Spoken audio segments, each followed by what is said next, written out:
pekne prajem. Jednoznačne je to pre mňa výzva, lebo budem mať debut ako maratónec.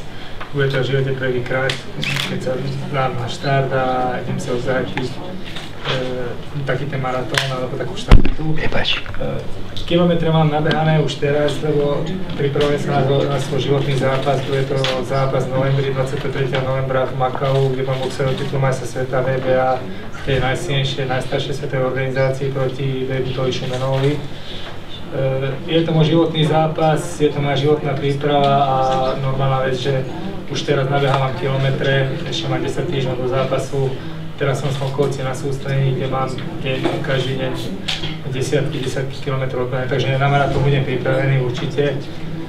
Verím tomu, že budem takým silným článkom nášho mužstva a potiahnem to. Uvidím, jak to dopadne. Veľmi sa teším na to určite a veľmi sa teším aj na Košice. A budem mať veľmi ťažký víkend, lebo čakám aj ešte predtým z piatka na sobotu boxerský maratón. Je to taký projekt 24 boxerský maratón, ktorý robím po celom Slovensku. Je to na propagáciu tohto športu, môjho športu, boxu a robíme to tak, že 24 hodín v kuse sa boxuje v ringu v nejakom nákupnom centre. Teraz to bude v Košiciach. 24 hodín odboxovať, potom troška oddychu a potom ma čaká maratón, takže bude to mega maratón pre mňa. Určite, ale som presvedčený, že to zvládnem. Ja by som bol veľmi rád, keby sa mi podarilo aj, jak som už povedal, dotiahnuť z Košíc nejakú tú osobnosť, alebo radšej by sa tešil, keby prijal pán Raši moje pozvanie a vstúpili do môjho ringu, alebo by spoznal môj život, jaké to je. Ja slúbim, že ho neprefackám, že to bude milé a bude pripravený na ten náš ďalší maratón.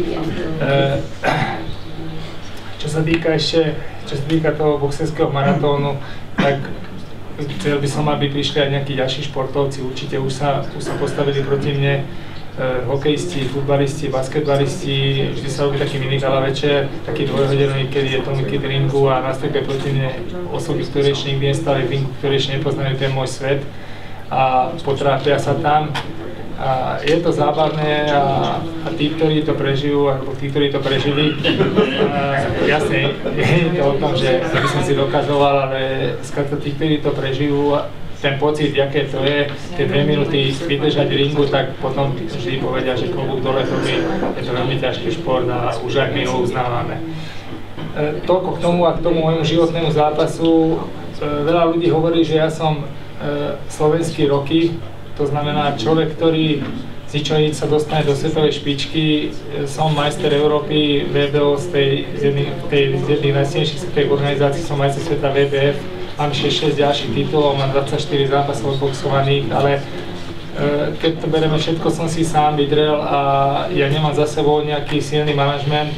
Veľa ľudí, ktorí ma podporujú alebo ktorí sú, vždy si to sám nejako vydrem.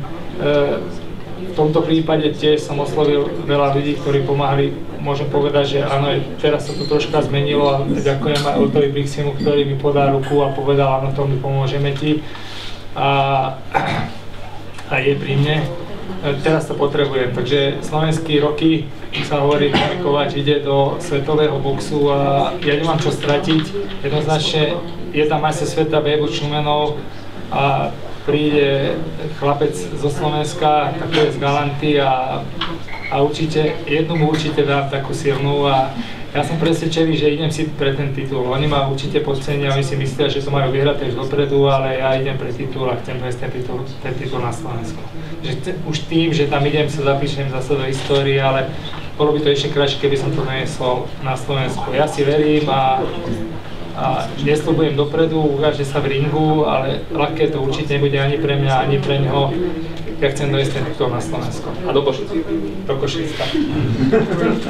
Ďakujeme za tieto slova. Myslím si, že po maratóne bude mať Tomi viac fanúšikov aj z Košic, lebo si ho budú pamätať a na ten zápas si počkajú.